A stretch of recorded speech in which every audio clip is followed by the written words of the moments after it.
오늘 이렇게 9월 첫 주 주일 예배 함께 하시는 모든 성도님들을 주님의 이름으로 환영하고 축복합니다. 더운 여름에 너무나 고생 많으셨습니다. 오늘도 햇빛이 따갑긴 하지만 7, 8월보단 덜 덥지 않겠습니까? 이 가을이 주는 이 계절이 깊어가는 가운데 주시는 하나님의 충만한 은혜 누리시고 또 한절기 가운데 건강에 유의하셔서 강건한 가을을 맞이하시길 주님의 이름으로 간절히 기도드립니다. 오늘 누가복음 18장 1절에서 8절 말씀 가지고 끈질김보다 순전함으로 기도하라라는 제목의 하나님 말씀을 함께 나누고자 합니다. 우린 2주 전부터 계속 여인들이 등장하는 이야기를 함께 나누고 있습니다. 음행한 여인을 통해 정죄하지 않는 사랑이 무엇인지 보여주셨던 주님의 사랑을 우리 2주 전에 나눴고요.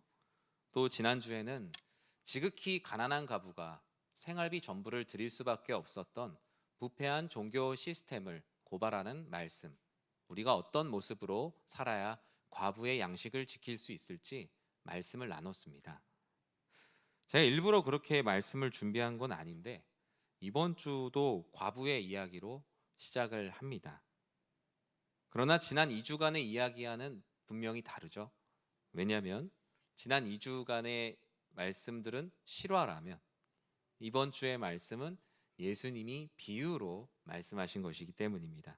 그러나 예수님께서 이 말씀을 하셨을 때 그 시대의 중노는 아무도 비유로 안 들었다는 겁니다. 왜냐하면 그런 일들이 너무나 비일비재하게 일어나고 있고 목격하고 있고 경험했던 그들의 가까운 일상이었기 때문입니다. 비유란 무엇입니까? 제가 비유 설교를 할 때마다 한 번씩 말씀드리지만 비유는 예수님께서 옆에다가 던져두는 것이죠. 직접 우리의 머리를 열고 우리의 가슴을 열고 하나님께서 말씀을 그냥 새겨주실 수 있지만 주님께서는 옆에다가 두는 방식을 통해서 그 사람이 그것을 궁금해하고 열어보고 진리를 깨달아 알게 되는 일종의 산파와 같은 역할을 주님께서 하셨습니다. 진리를 잉태하고 스스로 그 말씀을 적용할 수 있도록 주님께서는 충분히 기다려주시고 그와 같은 말씀으로 성숙해지는 것을 원했기에 비유로 늘 말씀을 하셨던 것이죠. 예수님은 간청하는 과부와 재판관의 비유를 통해서 무엇을 말씀하시고자 할까요? 오늘 본문을 이해하기 위해서는 조금 더 앞으로 시간을 돌려야 되는데요. 17장 22절에 보면 오늘 본문의 시작점이 있습니다. 우리 같이 한번 읽어보겠습니다. 또 제자들에게 이르시되 때가 이르리니 너희가 인자의 날 하루를 보고자 하되 보지 못하리라. 아멘. 바리새인들이 찾아와서 예수님께 물어봤죠. 하나님 나라 언제 옵니까? 하나님 나라 무엇입니까? 라고 말할 때 예수님은 바리새인들에게 하나님 나라는 볼 수 있게 임하는 것이 아니다. 바로 너희 안에 있다 라고 말씀하시며 그들이 생각하는 하나님 나라는 내가 말하는 하나님 나라와 다르다는 것을 말씀하셨어요. 그리고 제자들을 모아놓고 이어서 이 22절의 말씀을 하셨죠. 너희는 인자의 날을 기다리는 사람이라고요. 인자의 때를 기다리는 사람들. 그렇다면 인자가 무엇일까요? 특히 누가복음은 예수님의 사람으로 오심을 되게 강조하고 있거든요. 인자는 말 그대로 하나님의 아들, 예수님이 하나님의 아들이시잖아요. 그런데 예수님의 다양한 표현도 있지만 특별히 육신을 입고 이 땅에 오신 하나님의 아들로서의 예수님. 그래서 인자라고 말할 때는 예수님의 사람됨, 예수님의 하나님의 아들 되심을 특별히 강조하고 있습니다. 인자의 날을 기다리는 사람들의 모습을 17장 마지막에선 쭉 기록하고 있습니다. 신실하게 항상 기도하고 있는 이들도 있지만 두 가지 때를 말씀하셨죠. 노아의 때와 소돔과 고모라의 멸망의 전날 밤을 누가복음 17장 마지막에 말씀을 하셨습니다. 신실하게 방주를 짓는 자들, 소돔과 고모라의 말씀을 듣고 그 밖으로 빠져나왔던 자들을 뒤로하고 마치 내일이 있는 것처럼 자신의 정욕대로 살아가는 이들의 모습을 보면서 인자의 때는 그렇게 살아가는 것이 아니라 신실한 삶을 살아야 한다. 그렇다면 인자의 때는 어떻게 살아갈지 내가 너희들에게 비유로 말하여 주겠다라는 것이 오늘 본문 앞에 일어난 이야기라고 할 수 있죠. 먼저 등장인물들을 한번 볼까요? 우리 2절 말씀을 같이 한번 읽어보겠습니다. 이르시되 어떤 도시에 하나님을 두려워하지 않고 사람을 무시하는 한 재판장이 있는데, 첫 번째 인물이 등장합니다. 재판장인데 앞에 수식어가 있어요. 불의한 재판장. 재판장이 그냥 재판장이 아니라 수식어가 상당히 길어요. 오늘 본문에 뭐라고 말합니까? 하나님을 두려워하지 않는다. 두 번째, 사람을 무시한다. 하나님도 두려워하지 않고 사람도 무시하는 재판장에게서 무엇을 기대할 수 있을까요? 아무것도 기대할 수가 없습니다. 혹시나 어떤 분들은 또 그 얘기 하더라고요. 하나님도 안 두려워하고 사람도 안 두려워하면 진짜 재판장, 참 재판장 아닌가? 6절에 보면 예수님은 그럴까봐 얘기하셨던 것 같아요. 불의한 재판장이라고. 그러니까 그런 대쪽 같은 사람은 아니고 하나님도 안 무섭고 사람도 무시하는, 소위 말해서 부정부패 온상이 되는 재판장이라고 이해를 하시면 될 것 같아요. 그런데 그런 그에게 그들이 이용하는 무소불위의 권리, 그 권위를 가지고 있어요. 출애굽기 22장 26절 말씀 같이 한번 읽어볼까요?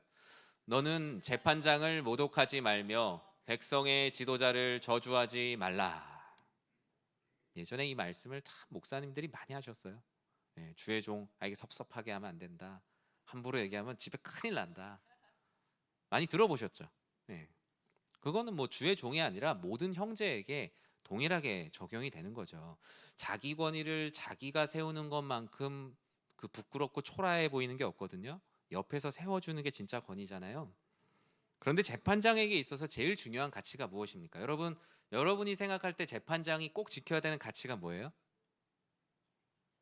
네, 다 맞아요. 공의, 정의, 뭐 공정, 공평, 뭐 이런 가치들이잖아요. 그런데 재판장인데 앞에 하나님도 안 두려워해요. 하나님도 안 두려워하고 사람은 무시하고, 그리고 불의합니다. 더 이상 이 사람에게 뭘 기대하겠어요? 마치 축구를 하는데 상대 팀에게 매수된 심판에게서 뭘 기대할 수 있겠어요? 이전에 역사에 보면은 그렇게 매수된 심판 때문에 막 10대 0, 20대 0으로 지는 경기들도 본 적이 있습니다. 이길래야 이길 수가 없죠.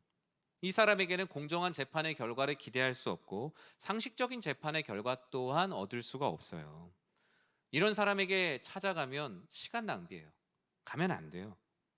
이 재판장이 있는 곳에 뭐가 많이 쌓여 있겠어요? 억울함과 그 원한들이 엄청 쌓여 있어요. 시대의 재판이 불이하면 무엇이 횡행합니까? 사적 복수가 횡행해요.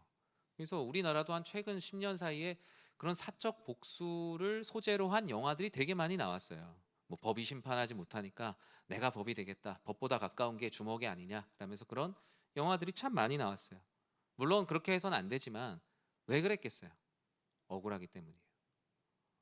공정과 정의가 되어야 될 것들이 공정과 정의를 하지 못하게 되자 사람이 죄를 짓게 되는 더 안타까운 상황이 발생한 거예요. 그 쌓여있는 원한 속에 한 사람이 등장하죠. 우리 3절 말씀 같이 한번 읽어볼까요? 그 도시에 한 과부가 있어 자주 그에게서 내 원수에 대한 나의 원한을 풀어주소서 하되. 과부가 등장하는데 어떤 과부예요? 억울한 과부입니다. 오늘 본문에서 제일 중요한 단어를 말한다면 억울함입니다. 이것을 꼭 놓치지 말고 쭉 따라와 보세요. 한 과부라고 기록을 하고 있는데 사실 과부는 수식어가 필요가 없어요. 특히 당대에는. 지금은 뭐 혼자 사셔도 내가 누릴 건 누리고 살아가시는 분들도 계시지만 당대에는 과부라고 말하면 그렇게 구분이 되지 않아요. 그냥 과부는 무력성의 상징입니다. 힘이 세다는 무력이 아니라 힘이 없다. 무력, 무기력. 아무것도 스스로 할 수 없는 절대적인 약자가 과부여서 앞에다가 뭐 가난한 과부 이런 사실 수식어가 필요가 없는 존재예요. 그런데 출애굽기 22장 22절과 23절에 보면 당시 과부를 어떻게 대하라고 했는지 기록이 돼 있죠. 같이 한번 읽어볼까요? 너는 과부나 고아를 해롭게 하지 말라. 내가 만일 그들을 해롭게 함으로 그들이 내게 부르짖으면 너희의 아내는 과부가 되고 너희 자녀는 고아가 되리라. 아멘. 앞서 재판장이 자기 마음대로 재판하는 무소불위의 권위를 말씀에서 가져왔죠. 재판장을 모독하지 마라. 백성의 지도자를 저주하지 말라. 이게 26절에 쓰여져 있단 말이에요. 출애굽기 22장. 그런데 이 과부를 해롭게 하지 말라라는 말씀은 26절이 아니라 22절과 23절에 써 있어요. 그럼 과연 이 재판장은 26절만 읽었겠어요? 22절과 23절도 읽었을 것 아닙니까? 그런데 거기에 보면 과부나 고아 해롭게 하지 말라. 그들 괴롭히고 불편하게 하지 말아라. 그러면 어떻게 한대요? 아주 무서운 말씀이 써져 있죠. 너희 아내를 과부로 만든다. 이 말은 뭐예요? 너를 죽이겠다는 얘기죠. 너의 자녀를 고아로 만들겠다. 자녀를 고아로 만들어야지가 아니라 사실 너를 죽이겠다라는 무서운 말씀입니다. 정말 하나님을 두려워하지 않았던 것 같아요. 재판장에게는 재판장을 모독하지 말라는 절대 방패가 있습니다. 과부에게도 과부를 해롭게 하지 말라는 무적 방패가 있죠. 그런데 과부는 단순히 무력한 존재일 뿐만 아니라 오늘 본문에서 제가 아까 강조한 한 가지 개념이 되었죠. 어떤 과부라고요? 억울한 과부예요. 근데 이 억울하다는 단어가 참 재밌어요. 여러분, 억울하다라고 말해보시면요, 웃으면서 억울이라는 발음이 잘 안 돼요. 억울하다는 말을 하는 순간 얼굴이 억울해져요. 옆에 있는 분 한번 해보세요. 억울하다, 억울하면은 미간이 저절로 억울한 사람이 되더라고요. 저도 설교를 준비하다 보니까 억울하다는 글을 쓰는데 제 얼굴이 억울한 마음으로 쓰고 있더라고요. 누를 억자에다가 답답할 울자를 씁니다. 억울은 애매하거나 불공정해서 마음이 분하고 답답한 상태예요. 그럼 억울함을 풀려면 어떻게 해야 돼요? 억울함을 풀 권한을 가지고 억울함을 풀어줄 마음을 가진 사람을 찾아야 돼요. 권한만 있어서도 안 되고 마음만 있어서도 안 되고 권한도 있고 마음도 있어야 돼요. 그런데 재판장에게는 권한은 있는데 마음이 없죠. 그런데 억울한 가부는 이 마음이 없는 불의한 재판장을 찾아갈 수밖에 없는 거예요. 왜냐하면 이게 유일한 동아줄 같은 거거든요. 자주 갔다라고 말합니다. 왜 자주 갔겠습니까? 여러분, 왜 자주 갔겠어요? 해결 안 해주니까요. 더 갔다 오면 갔다 올수록 더 억울해요. 억울한 일 때문에도 억울하고 이 억울한 걸 들어주지 않는 것 때문에 더 억울해져서 이 억울함이 점점 커지고 있어요. 이 억울함을 풀지 못하니 계속 갈 수밖에 없는 거죠. 이 과부와 재판장의 방패와 방패, 이 창과 창의 이 대결은 그 이후에 며칠이 지났다라고 말합니다. 4절과 5절 무언가 변화가 생기는데요. 같이 한번 읽어볼까요? 그가 얼마 동안 듣지 아니하다가 후에 속으로 생각하되 내가 하나님을 두려워하지 않고 사람을 무시하나 이 과부가 나를 번거롭게 하니 내가 그 원한을 풀어주리라. 그렇지 않으면 늘 와서 나를 괴롭게 하리라 하였느니라. 아멘. 억울함을 풀어달라는 과부, 관심조차 없는 재판장. 그런데 계속 두드리니까 열린 걸까요? 재판장이 속으로 뭐라고 생각했다고 성경은 말합니까? 내가 하나님을 두려워하지도 않고 사람을 무시하는 사람이긴 한데 라고 말합니다. 자기 객관화가 이렇게 잘 돼 있나요? 제가 봐서 이게 불의한 사람이 이 정도로 자기 객관화가 잘 돼 있을까? 비유여서 그런가? 근데 이 말씀을 예수님께서 하신 이유는 이 사람이 뭔가 반성을 하고 회개를 하게 돼서 이 과부의 억울함을 풀어준 게 아니라는 걸 강조하기 위함이에요. 그러니까 재판장은 여전히 불의해요. 그런데 불의한 재판장을 바꾸게 된 원인이 있겠죠. 과부가 간절히 간청해서 재판장이 그래, 내가 이렇게 재판을 하면 안 되지, 내가 오늘부터 새로운 사람이 될 거야 라는 건 아니라는 거예요. 여전히 불의합니다. 다만 불의한 재판장은 자신을 번거롭게 하고 괴롭게 하는 게 싫어서 원한을 풀어줬다라고 성경은 말합니다. 안 그러면 찾아와서 계속 괴롭게 할 것이 자명했기 때문이고, 결과적으로 뭐 소가 뒷걸음을 치든 어쨌든 과부는 원한을 풀게 되었다라고 비유는 끝이 나요. 번거롭게 했다, 괴롭게 했다라는 게 어떤 거겠어요? 생각을 해보세요. 과부가 처음 가서 재판장을 만나려고 했겠죠? 그러면 1차적으로 어땠겠어요? 안 만나줬겠죠. 그 밑에 있는 사람들이 아마 재판장을 못 만나도록 우리 시간이 없습니다. 재판장님 시간이 없습니다. 라면서 못 만나게 했을 거예요. 간신히 어떻게 만났을 때는 다음에 만나자고 계속 그것을 미뤘겠죠. 그리고 그것이 계속되었을 때, 직접 만났을 때는 예 알겠습니다. 대충 건성건성 듣고 돌려보내는 데 최선을 다했겠죠. 근데 이 번거롭다, 괴롭게 하다라는 말에 이 헬라어 원어와 용법에 재미있는 용법이 있어서 하나 소개시켜 드리는데, 이 번거롭게 한다, 괴롭게 한다라는 표현이, 죄송합니다, 이해하기 쉽게 말씀드릴게요, 눈탱이를 친다는 얘기예요. 눈탱이. 계속 와서 과부가 그 불의한 재판장의 눈탱이를 매일 치는 거예요. 그러니까 너무 아픈 거죠. 그게 양심에 찔리든 귀찮든 뭐든 이제 그만 맞고 싶어. 더 이상 맞았다간 내 눈이 성하지가 않겠다. 그냥 원한을 풀어줘야지. 그러면 예수님은 이 비유를 통해서 무엇을 말씀하시고자 하시는 걸까요?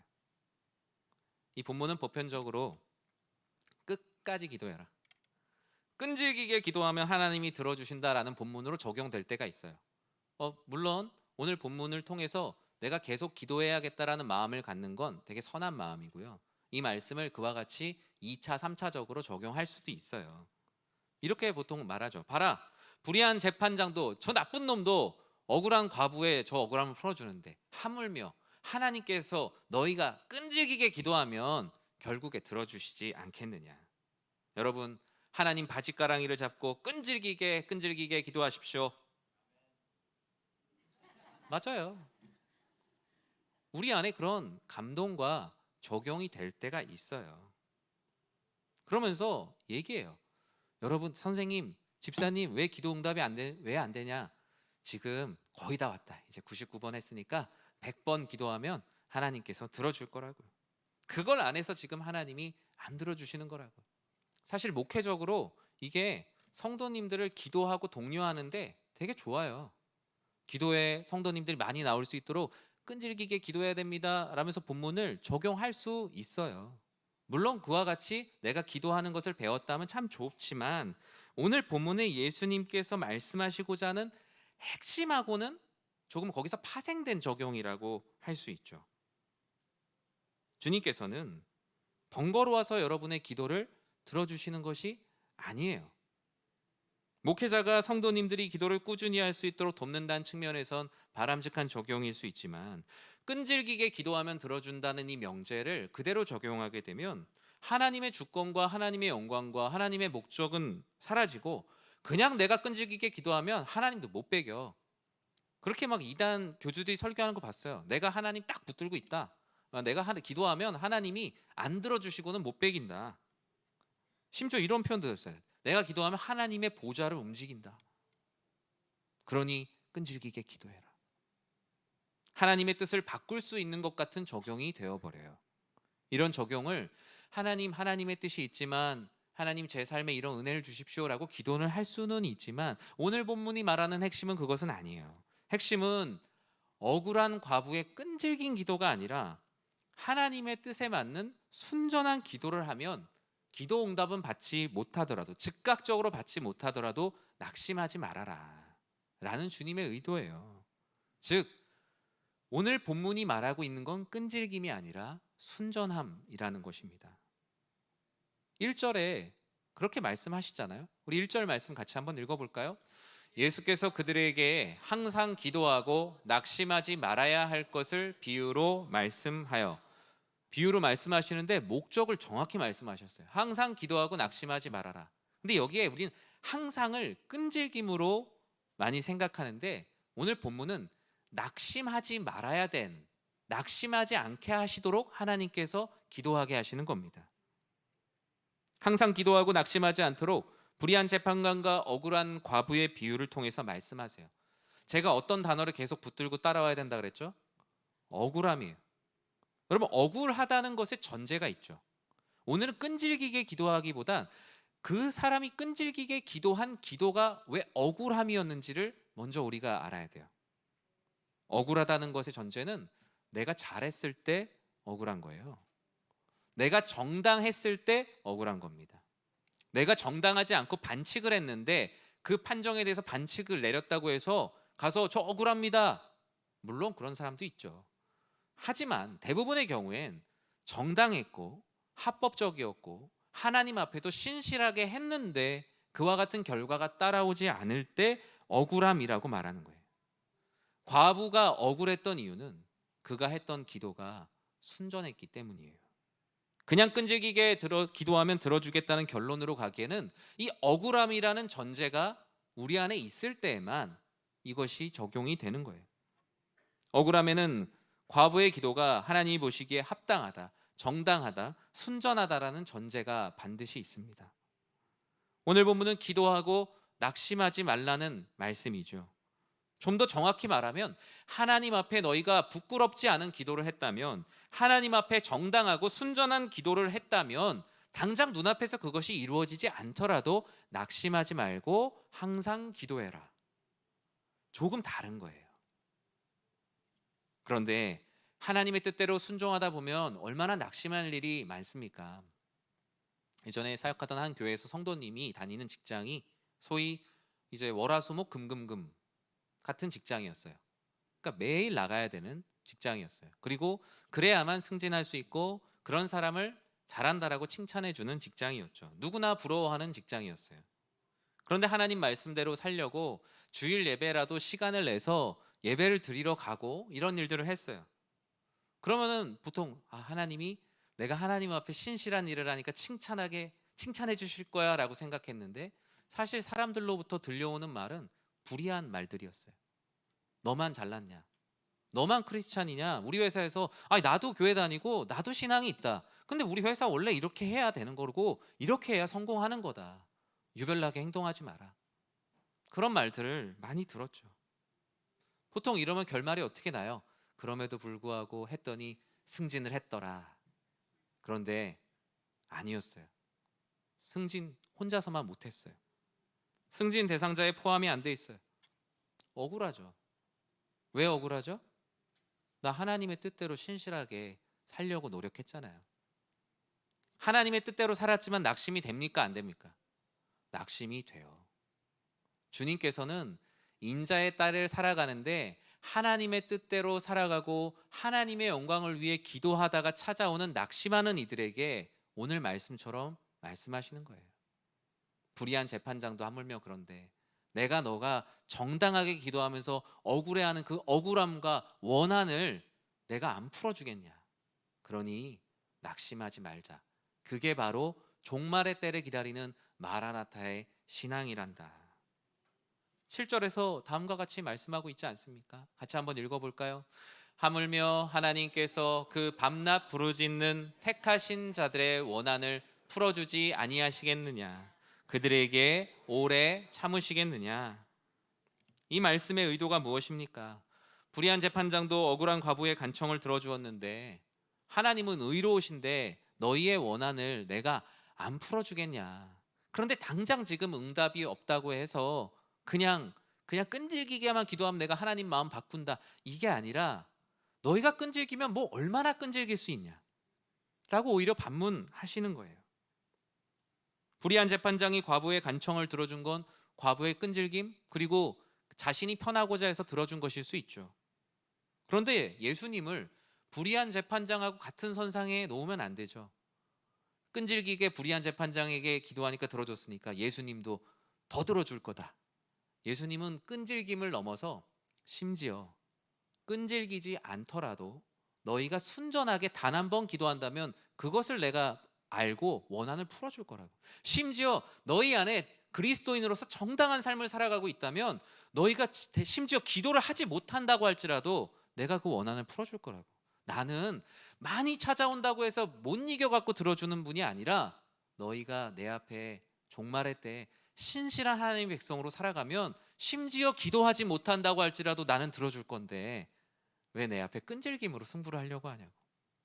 8절에서 그렇게 얘기했잖아요. 내가 너희의 나중에 때 믿음을 보겠냐, 너희의 끈질김을 보겠냐. 주님께서 하시는 말씀이 바로 그와 같은 말씀이세요. 만약에 끈질긴 기도에 초점이 맞춰져 있으면, 소위 말하는 생때 기도에 초점이 맞춰져 있으면 어떻게 될까요? 제 상상을 한번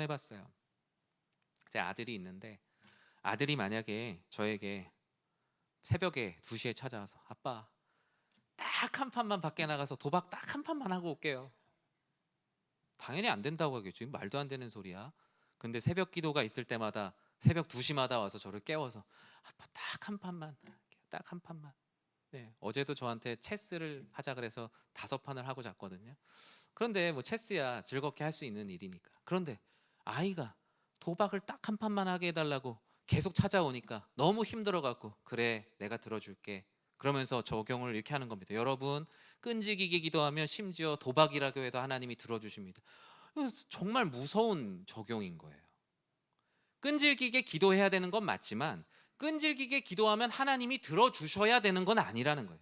하나님은 순전한 자의 기도, 순전한 자의 삶을 들어주시는 거예요. 누가복음 11장 13절에 하나님의 마음이 이렇게 기록되어 있어요. 같이 한번 11장 13절 읽어볼까요? 너희가 악할지라도 좋은 것을 자식에게 줄 알거든 하물며 너희 하늘 아버지께서 구하는 자에게 성령을 주시지 않겠느냐 하시니라. 아멘. 우리는 오늘 이 불의한 재판장과 과부의 모습을 보며 주의 재림의 때를 어떻게 기다려야 될까를 말씀 안에서 발견해야 합니다. 순전한 기도로 주의 재림의 때를 기다리는 것이 끈질기게 기도하는 것보다 항상 상위에 있는 것입니다. 하나님 마음에 합한 기도와 간구를 해야지 방향이 다른데 그곳에 끈질김이 있다 한들 무슨 소용이 있겠습니까? 사실 인기 있는 목사가 되려면요, 열심히 기도하는 성도님에게 가서 열심히 기도하면 들어주신다라고 말씀하시면 큰 위로가 돼요. 그런데 인기 없는 목사는 어떤 줄 아세요?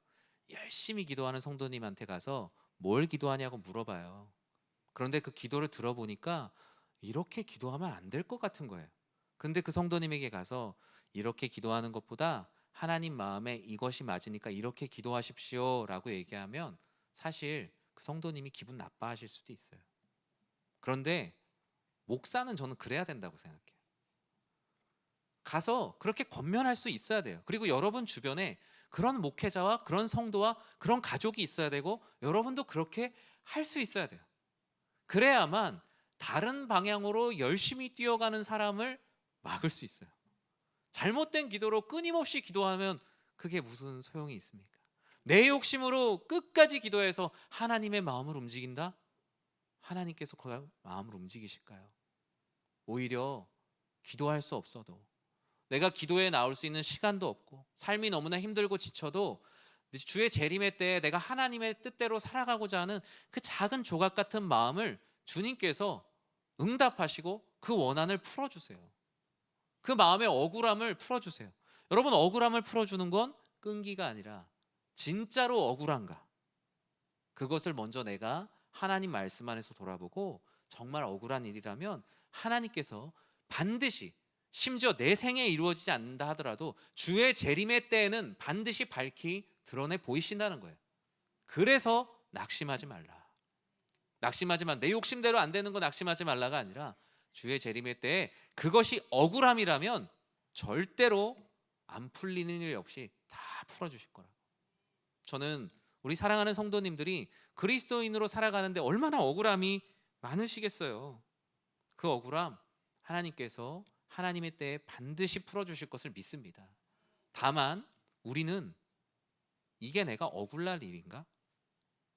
내가 정말 이게 하나님 앞에 억울한 일인지 아니면 내 뜻대로 안 돼서 그냥 부하가 침인 것인지를 구분해야 돼요. 그것이 바로 하나님께서 원하시는 인자의 때를 기다리는 삶입니다. 8절에 있는 말씀에 무엇이라고 말씀합니까? 누가복음 18장 8절 같이 한번 읽어보겠습니다. 내가 너희에게 이르노니 속히 그 원한을 풀어주시리라. 그러나 인자가 올 때 세상에서 믿음을 보겠느냐 하시니라. 아멘. 현대어 성경에선 이 말씀을 이렇게 말해요. 제가 읽어드릴게요. 내가 진정으로 말한다. 하나님께서는 이 모든 것에 대해 신속히 응답해 주실 것이다. 그러나 인자가 다시 돌아올 때 믿음을 가지고 있는 사람을 과연 몇 명이나 찾을 수 있을지 걱정이구나.